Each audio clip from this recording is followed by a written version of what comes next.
Hey, what's going on, everybody? Welcome. Today is Fri-Yay, April 14th, 2023. My name is Jeremy. This is my first cup. I got to get the new Fri-Yay mug. Any of you out there have it? I know we've sold some.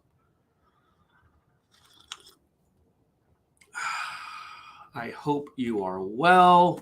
Who is here? Good morning, Andy. Good morning, Stacy. Good morning, Jenny. And good morning to all the rest of you out there. I don't care if you're watching now, you're watching later, you're listening later. Thank you for being here. I appreciate each and every one of you. How are you? How was your Thursday? Did you check out episode 805? The unintended consequences of guilt? What else did you do? I had a very productive workday. Good morning, Gad. Jenny says she has her tea in her Friday the 13th mug this morning. That's cool. It is not Friday the 13th, but we're only a day off. So, and can you not use a Friday the 13th mug on another day? Of course you can. I'm going to be honest.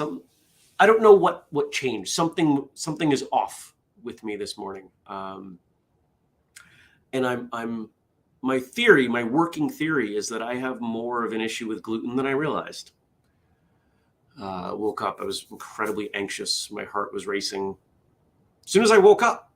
So, well, we'll see.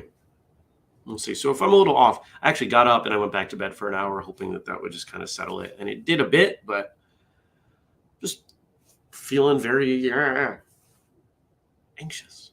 It's interesting. Good morning, Nick. Good morning, Frank. Hey, look at everybody coming in. Good morning, Andrew. Uh-oh. Andrew's here means you didn't sleep well. So what happened for me yesterday? I had some client stuff. Almost ready. Had one setback on one apparel product that I'm excited to bring forward. So that was a bummer. And a big step forward on another one. So I might get one of them out today. We'll see. The original intention of today was that I was going to take the day off and work in the yard and everything. And then this week, good morning, Kelly. I learned this week that a lot of bees hibernate. Kind of hide, I guess is better, not really hibernate, in the leaves. And the general advice is that you don't clean up leaf litter until nighttime temperatures are consistently above 50. Well, that kind of ruins my plan. Because I was going to cut trees, I was going to rake up some leaves, there was a bunch of cleanup I was going to do around the yard. Well, I guess I'm punting on that one.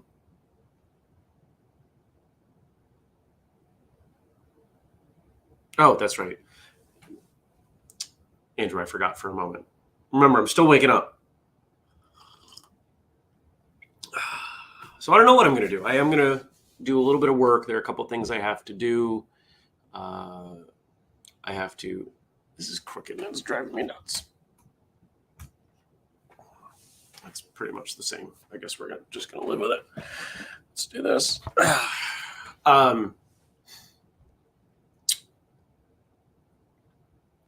Sign-ups for the Martial Arts Symposium next weekend close today at noon. So if you've been on the fence, if you've been waiting, if you've been delaying, delay no longer. You only have 5.5 hours.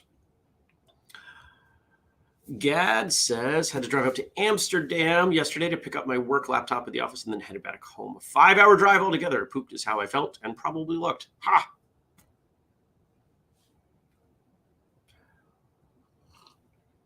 Well, yesterday was a good day. I came back, from work. Had a good day of work, productive. Spoke with a potential client. I think it went well. We will see. And I got seeds planted. So the greenhouse is ready to go. It's all dialed in. Yeah. So we'll see how long it takes to sprout. What else can I tell you? But I came home. I went to bed early. Went to bed about 8 because I was tired. I don't know. I feel off this morning. I really do. And it is likely, we'll see, but I am probably going back to bed for a little bit after the show. Just trying to shake out whatever is not happening. Because I can feel it. It's right here. I don't like it. How about you? How was your Thursday? What did you do? What were your wins? What did you celebrate? I went for a couple walks. I had some coffee. Decaf. I got my own this time. So I don't think that was contributing. And besides, it wouldn't be with me to this here. Wouldn't be with me today. See, I can't quite find words. Something is off. So I feel fine other than that.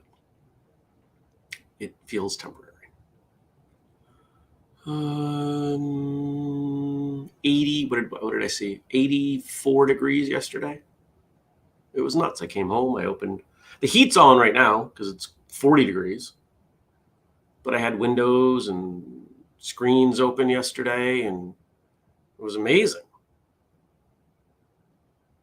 And I was going to go out, going to go for a drive in the Jeep, but I said, no, I've got to get these seeds planted. I'm 2 weeks behind on where I wanted to be on that. And so I did. I did that and then went to bed. Today, we'll see how the day goes. It's going to be a light day at most. May go to CrossFit tonight. Maybe I'll take the Jeep.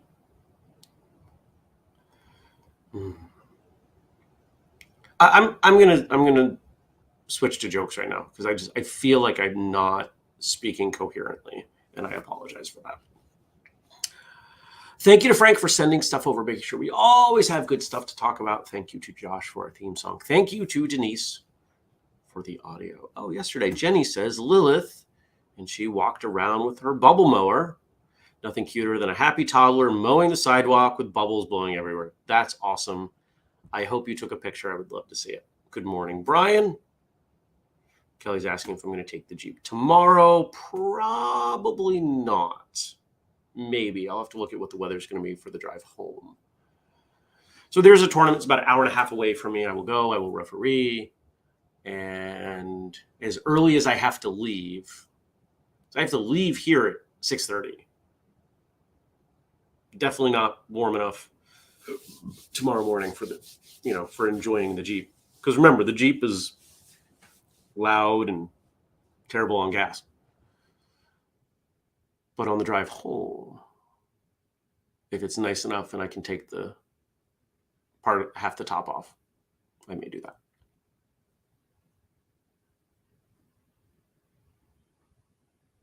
Anyway, so jokes. Hey, everybody hit the like and the thumbs up and all that for me, please. Frank is in the chat, and he did give us a foreshadow to what today's jokes are about. Here we go. The jokes for Fun Day Friday. Taxes are due soon. Taxes are due soon. So here's some jokes, once again, from upjoke.com. What's the difference between death and taxes? Congress doesn't meet every year to make death worse. Wow. What's the difference between taxes and Texas? Taxes can keep your electrical grid operational. I saw a lady in tears at the store. She said she had lost an envelope with her tax refund inside. I gave her $100 because I just found about $1,600 in the parking lot. Pay it forward. I keep hearing my accountant's disembodied voice wanting to check the last 5 years of my tax returns. I think I'm having auditory hallucinations. Get it? Auditory. Don't get in line behind Lucifer at the tax office. The devil takes many forms. Oh, that took a second. Many forms. Ha ha. Ha ha.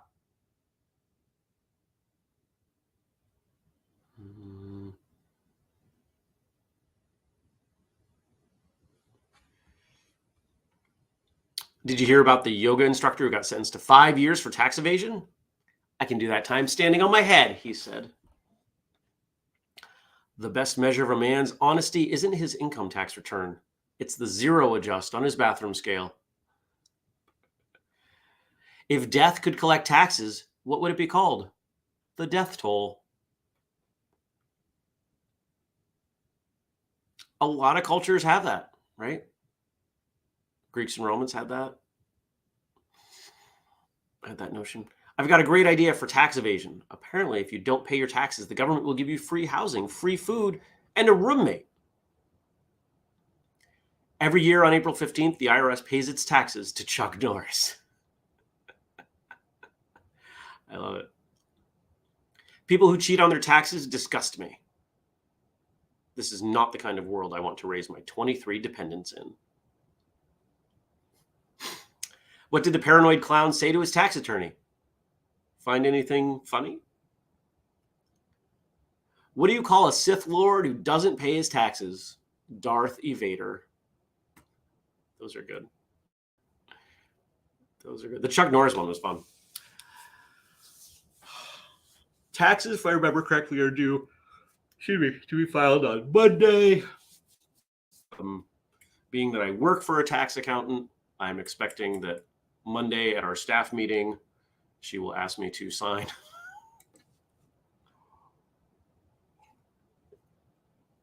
Mine's pretty simple and straightforward. And I paid estimated taxes yesterday morning. Ugh. There's nothing worse than paying estimated taxes while you simultaneously know you're not, that you're going to get it all back because you're not making money. But it's okay. Figure it out. Everybody loves Frank's jokes.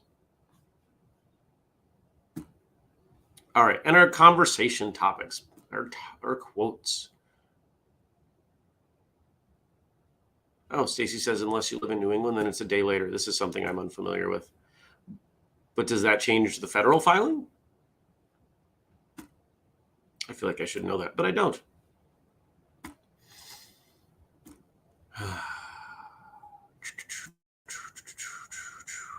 Come on, computer. You can do it. There we go. When you are no longer able to change a situation, we are challenged to change ourselves. Viktor Frankl. Pain and joy come from how close our expectations are to our reality. If you expect things to go poorly and they go poorly, it's not nearly as big of a deal as if you expect things to go well and they go poorly. If you expect things to go poorly and they go well, it can be overwhelming at times. You don't always have control over the situation. In fact, I've said before, we rarely have as much control over other people and things as we think we do, but we have near infinite control over ourselves.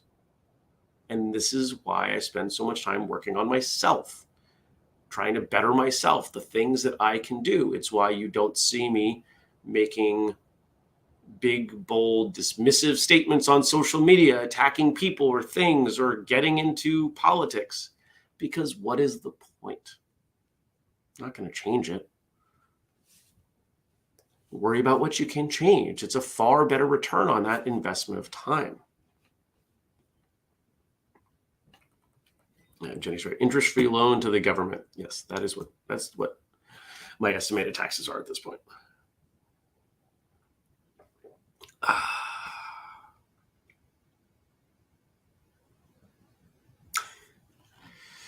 Nick says, most of us shouldn't have to file. Our information goes through them anyway. Just send me a bill of what I owe additional or send me a check for the overpay.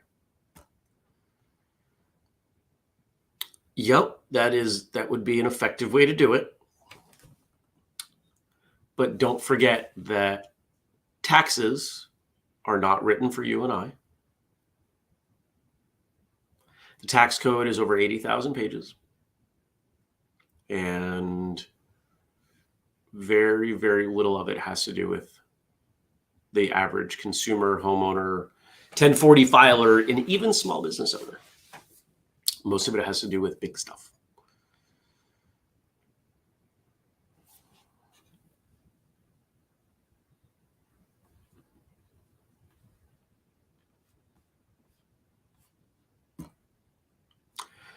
Nick says a lot of other countries do that. H&R Block lobbied to have it the way it is. And they were not the only ones involved, because it is a tremendously large business.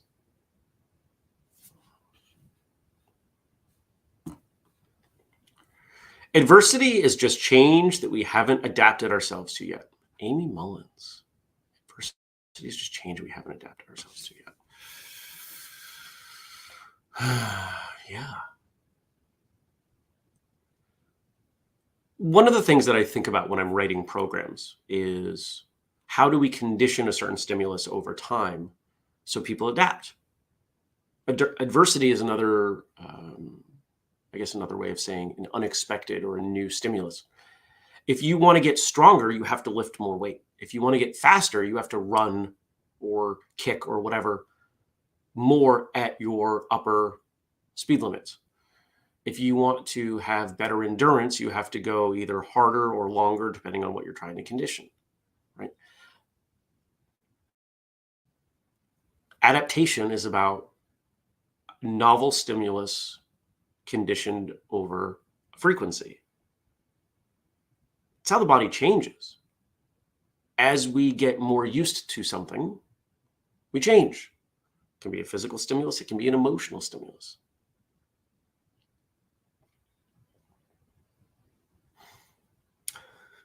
Take care, Andy. Andrew's in the joke.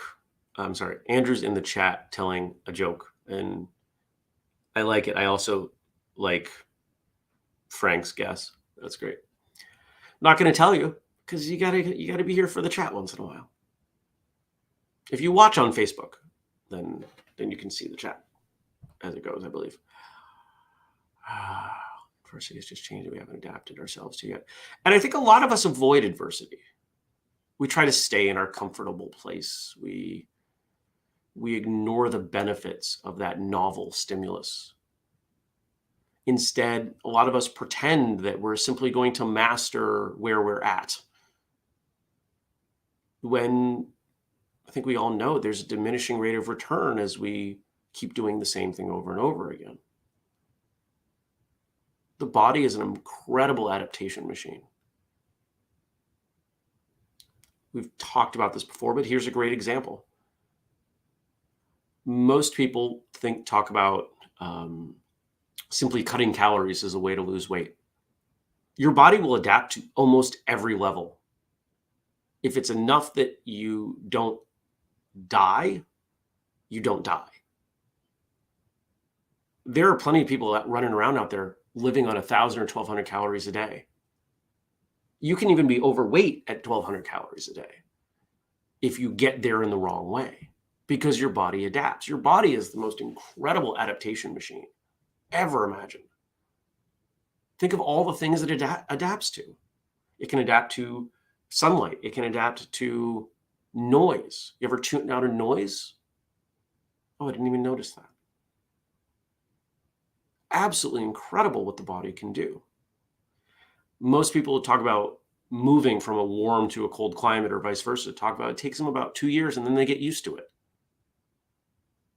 Wow, that's nuts. And we even have stuff built in that our children have are better adapted to certain things through epigenetic expression. If you work on something, if you get better at something, your unborn children will be better at it, depending on what it is. Crazy.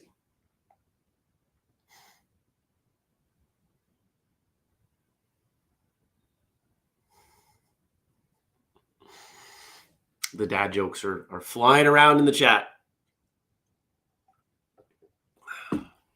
We understand as martial artists that we need that stimulus. We need that input, that adversity. But a lot of us are only comfortable doing that in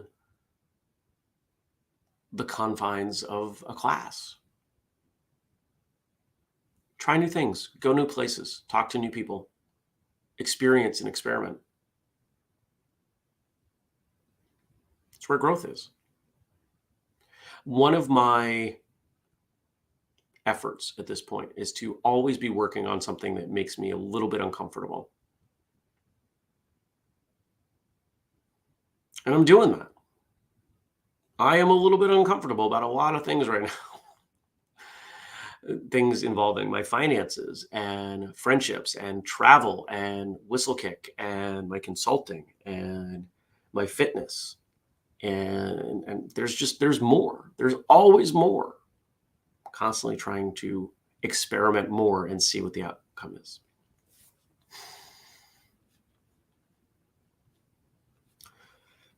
Frank says, us versus them is much more comfortable for a lot of people instead of changing yourself. I would agree.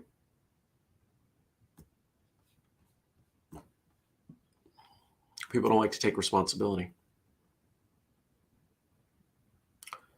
And our last quote today, stay away from what might have been and look at what can be. Marsha Petrie Sue. A lot of us spend a lot of time on what went wrong, not simply to identify how to learn from it, but I know someone, and it can.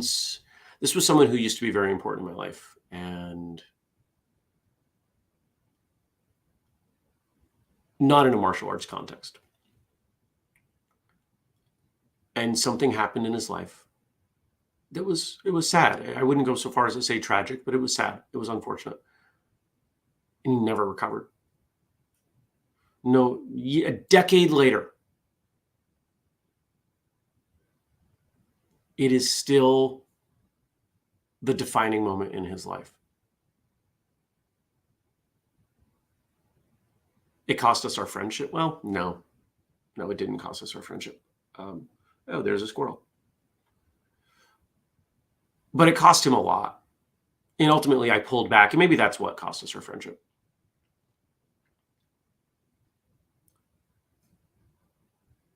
He could have just learned from it. See, we have a lot of this built into our training, like just the mere, the simple way martial arts is trained in a class environment. We do this all the time. If you're sparring with someone and you miss a block or whatever, and you get popped in the nose,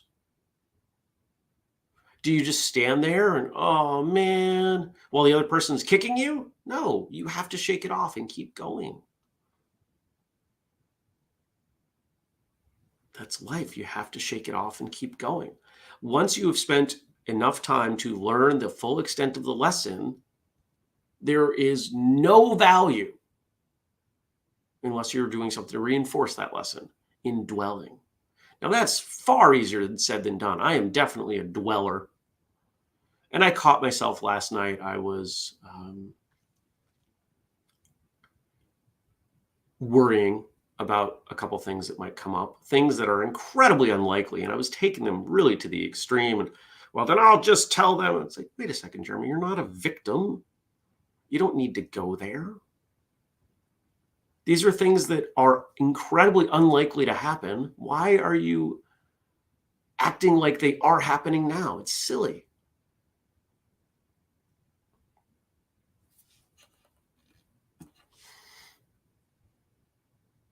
Nick says, there's no use dwelling. Life will present the lesson until you learn it. Yeah. Good morning, Francis. Frank says, I was bitter towards a relative for a long time, but eventually I forgave him. Forgiveness is usually more for us than it is for other people.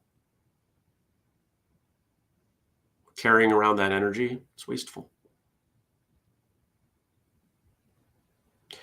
If we take all three of these quotes together, we kind of look at the theme that Frank put together for us. What is it about? It's about spending your energy on what you can, looking forward, and making the best of your life in the moment that you have available. You spend time looking behind you, looking at everyone else, reinforcing to yourself that you're not in control of your own life. Well, that's silly. For as much as I say, yeah, you have far less control over things than you think, there are aspects of our life that we have near complete control over, and most of us choose not to exercise it. Every bit of energy you spend worrying about things you can't control is energy that you are not using to move forward because of the absolute direct output of putting that energy into yourself.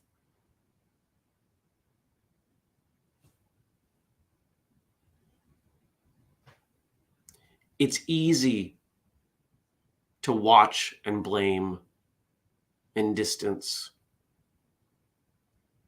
and dwell because you're not responsible. You know that.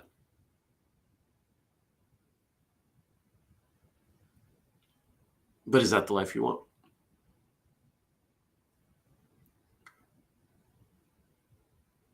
Most lifelong martial artists recognize that they have a lot of control over themselves, their body, their mind, who's around them, etc. There are a number of commonalities among high-ranking martial artists that I see, and some of them are political adjacent, so I won't talk about them. But there's no reason you have to wait to be a high-level martial artist to embrace that sort of mindset.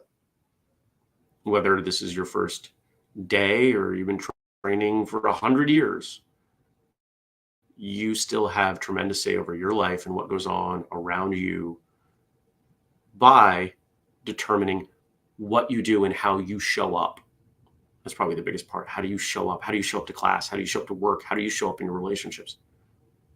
How you show up, that's what you have the biggest amount of control over. Exercise it. Use it. Stop blaming other people and stop waiting.